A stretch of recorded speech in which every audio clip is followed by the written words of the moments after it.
I'd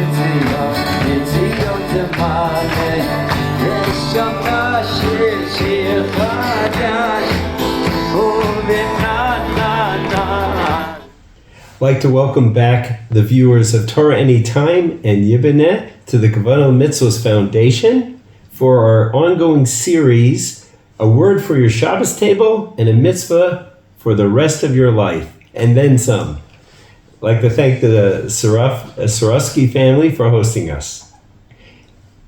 The word for the table is very important.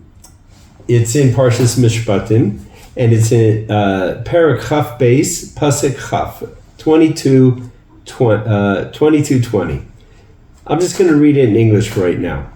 It says like this: You shall not wrong or oppress a ger, a stranger, for you were strangers in Eretz Mitzrayim.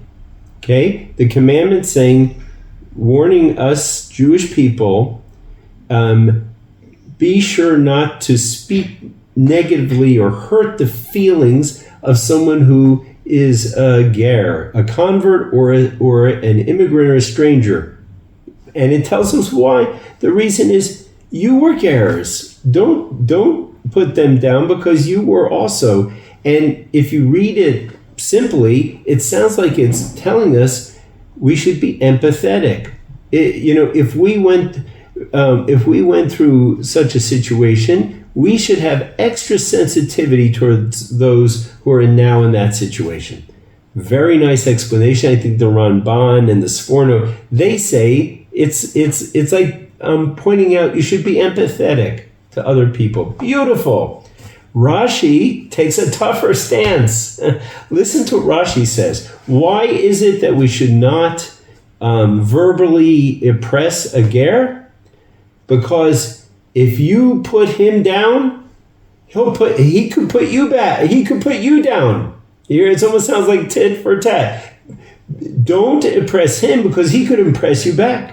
And he goes on to say, Mum Shibacha, if you have a certain shortcoming, flaw, something low, naim, not nice, don't mention, if you see that in someone else, don't mention it. So why is Rashi taking this stance that seemingly the reason you shouldn't do is because he could do it back to you? This is, let's say, what the outside world is called pragmatic. The reason is this. Of course, the right reason to not put someone down is because we're able to see them as a tzelem Elokim, as someone else. And especially if we went through something, we should be extra sensitive. For sure, that's ideal. But sometimes we get upset, or sometimes we feel like we need to build ourselves up. And one of the ways, it's not a good way, but it's highly recommended by the Yetzer Hara, is put someone else down, right? So it's pragmatic. It's very practical that more important than doing the right thing for the right reason is doing the right thing instead of the wrong thing. Let me give you a story that made this so... I was actually doing research on this several years ago on mitzvah of not hurting people with words. And I was in what's called a Pitzuchim store here in Israel, where they sell all these treats you get for Shabbos and nuts and sweets. So I'm in the store and I walk in and listen what happens. The store owner, he's like an older man, not too old. He's like lashing into his employee who was a teenager. And he said, why are you always late? You're always late. So he's like laying into the teenage boy. And after he kind of like said his piece, the teenage kid looks at the guy and goes, well, at least I'm not 40 years old and still working in a Pitzuchim store. I guarantee you that if you interviewed that store owner, he'd say, would you like to do that whole thing again? He would for sure say no. He would say, I'll let go of putting him down rather than not hear that. That was boom, right? So this is a good illustration. Hashem wants, he cares about success for us, right? And we have to realize that one of the things that makes us do the wrong thing is it's called a rational lie. We rationalize, and especially with people we're close to and we're around all the time, we rationalize that it's right to let them have it. So Hashem says, be careful, right? It's teaching us, take advantage of your fear of having your own feelings hurt. Use that to do the right thing and speak properly. Okay? That's the word for your table. You might want to tell that story too, because that story gets across the point. It can really happen that you will regret saying that, okay? And that's how Hashem motivates us sometimes. He puts people in positions to wake us up. All right, so now let's go to the mitzvah for life. What mitzvah are we talking about? How do you fulfill the mitzvah to not oppress someone? It's not just the convert, okay? In Parshas Bahar, it says, Lo tonu ish es amiso. A person should not oppress, put down, speak negatively, hurt the feelings of one of his people, a fellow Jew. So this is a broad one. How do you fulfill this?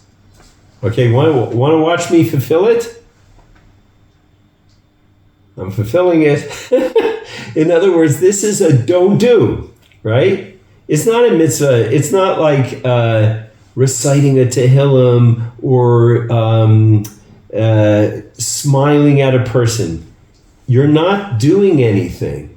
So here's the thing. I want to focus on this. Kavana lemitzvos, conscious intention for mitzvos, helps so much with the don't do's, okay? It's so easy to get caught off guard, right? Now, prohibitions are called by the Gemara azharos. How do you translate azhara? Warning, right? Hashem knows what's best for our neshama, for our soul. And so he warns us, don't do this, okay? Now, if you sit and don't do, ready? Here I am, not oppressing anyone. It says like this in the Gemara Kedushin, Lamed Tet Amid Base. It says like this: if you sit and do not violate, a prohibition, it's like you did a mitzvah. Okay, it counts as if you did a mitzvah. Now, we're used to thinking that mitzvahs, you're learning, you're giving, you're helping, right? But here we're learning it's a mitzvah when you don't do. Now here's a question. Do you have to overcome a big battle for your restraint to count as a mitzvah? No. You just have to, in theory, be able to do the Avera. I'll give you an example. If in the parking lot where I live, some guy gave me, somebody's delivering a pizza, and he left the car running, and no one's around, okay? And I walk by the car. Now, I could open the door, get in the car, and drive off. Now, does it look like I'm the kind of guy that's going to do this? No. Do I feel tempted to do it? No. Do I get a mitzvah if I don't do it? Yes! You do not have to be in a great battle. Now look, if the car is locked and you don't know how to wire and get in and steal the car, then you don't get any mitzvah. If you can't do it, then you don't get credit. But if it's easy to do, you get credit. I'll give you an example. Would anybody be interested in eating an ant right now? One of the people that I'm being shared to went, Now, we know that checking for bugs hard. I'm not talking about that, okay? But let's just say we're right here and an ant crawls on my finger, right? Is it Taim? It's terrible. Do you know if you would eat an ant, if there are 5 prohibitions to not eat an ant, like a crawling creature, okay? Do you know, I mean, unless someone's really not feeling well, they're probably not hungry for an ant. So here's the thing. I'm in a very clean home right now, and there's no ants around. So the fact that I don't eat the nimala, right? No credit. But really, if there was an ant right here, and I have no desire, guess what? I did a mitzvah. I came closer to HaKadosh Baruch Hu. But you have to not do the wrong thing for the right reason. Meaning, if you don't eat the ant because it's disgusting, no credit. But if you say, hey, there's an opportunity to serve Hashem here. Because I can say as follows. This is like an example of the kavanah you would have. Hashem, I'll be honest, I'm not very tempted to eat this ant. But that's not why I'm not going to eat the ant. I'm not going to eat the ant because you said don't eat ants. You hear this? The Torah says you shouldn't eat blood. And if you don't eat blood, guess what? It says in the pasuk, it'll be good for you and your children. You'll be getting this tremendous blessing. How much reward do you get for not eating an ant? Okay? I can just tell you this. You could have more money than Elon Musk, okay? And great health and great happiness, and it cannot pay you for not eating an ant when you could eat an ant, okay? In other words, for mitzvahs, and see, not doing prohibitions is also counts as a mitzvah, okay? You can't be paid. Schar mitzvah v'chai olam leka. There's no way Hashem can express the reward you deserve for any mitzvah, okay? Now, I just told you how far it goes and how much opportunity is. But now, let's talk about harder ones, okay? So far, Rashi says this. There's other things that are much harder, right? Like not speaking Lashon Hara. That's hard if you're upset and this and that, right? So the point is, Rashi says, you simply can't imagine the reward you get. The Vilna Gaon tried to explain how much the Hafetz Chaim said like this.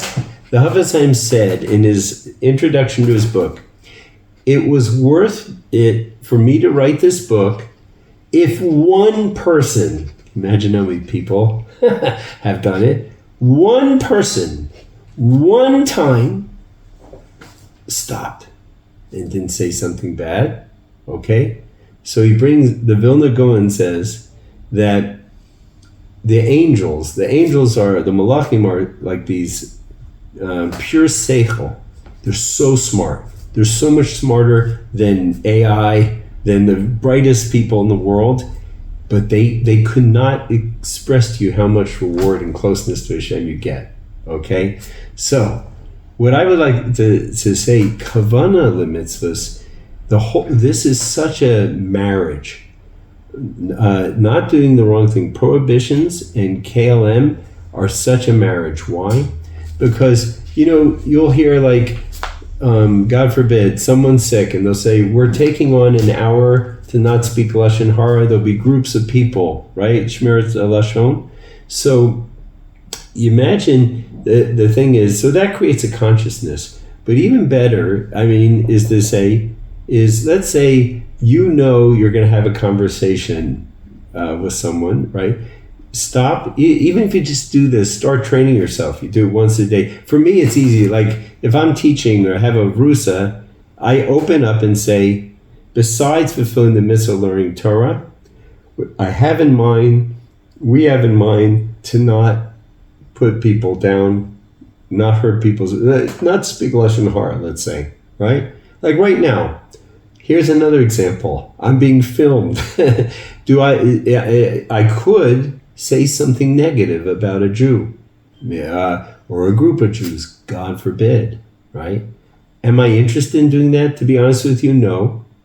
But I have in mind, and you have in mind, right? If you're listening to someone, when you're listening to this video, if there's anyone around, or right after you see this video, and you're speaking with people, try it. Be conscious. Say, I have in mind. You don't have to say it to the other person if it's not, right? Say, I have in mind to not hurt their feelings. Kasher Tziva Hashem. Okay, not to impress them. I have in mind not to criticize other people while I'm speaking to this person. Kasher Tziva Hashem. Right?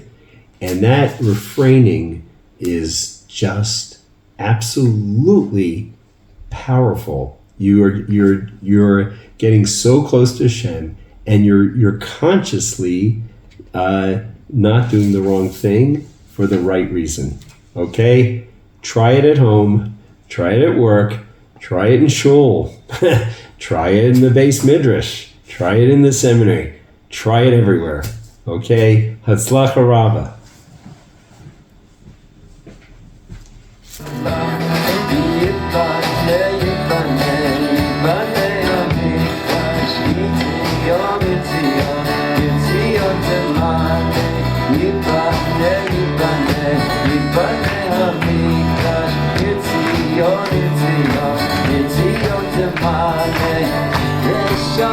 Shir Shir Chadash